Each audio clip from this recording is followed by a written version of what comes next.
Êtes-vous prêt à toujours faire affaire avec les États-Unis? À compter de ce 9 avril, de nouveaux tarifs douaniers sont appliqués aux marchandises venues des pays africains. Des tarifs revus à la hausse de 10 à 50% en fonction du pays de provenance de la marchandise. Qu'est-ce que cela implique pour l'Afrique? Plus d'une vingtaine de pays ont les taux les plus bas, 10%. Nous pouvons citer le Bénin, le Burundi, la Centrafrique, les Comores, l'Égypte, l'Éthiopie, le Gabon, le Ghana, la Mauritanie, le Niger, le Rwanda, le Sénégal, la Sierra Leone, le Soudan, Sao Tomé et Principe, la Tanzanie ou encore le Togo.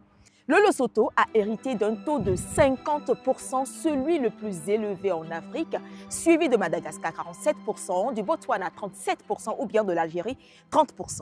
L'Afrique du Sud est le plus grand exportateur du continent vers les États-Unis et devra désormais payer une taxe de 30%. The most important thing for African countries is to sit down and try to understand as to where the bottlenecks, how do they then promote trade amongst each other, how do they also search for common markets outside of the African context. And as I've indicated, the Middle East is coming up as one of the key partners, because in terms of agriculture, they're not doing that well. If you look at Asia again, that is where they can also cause Asian countries to have industrialized at a rate that they are no longer focusing on agriculture, and it also promotes opportunities. Pour plusieurs experts, ce nouvel ordre commercial, bien qu'annonciateur de la baisse des échanges commerciaux internationaux, pourrait être une opportunité pour l'Afrique de penser autrement sa politique commerciale. We have a lot of potential in the agricultural sector.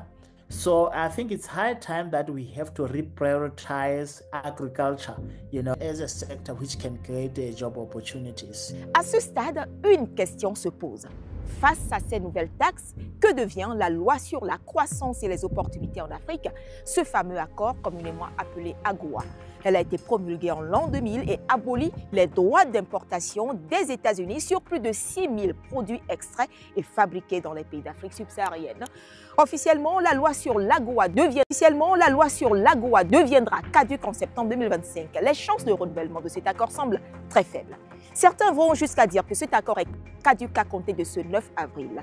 Selon des données officielles américaines de 2023, le commerce bilatéral dans le cadre de l'AGOA s'est élevé à plus de 47 milliards de dollars pour l'Afrique, les États-Unis exportant pour 18,2 milliards de dollars de marchandises et les importations s'élevant à 29,3 milliards de dollars. Les pays africains vont-ils appliquer la réciprocité? La question est certainement en étude dans les coulisses des gouvernants. Le Zimbabwe, lui, dans la foulée de cette décision de Trump, a choisi d'exempter de taxes tous les produits américains à l'importation.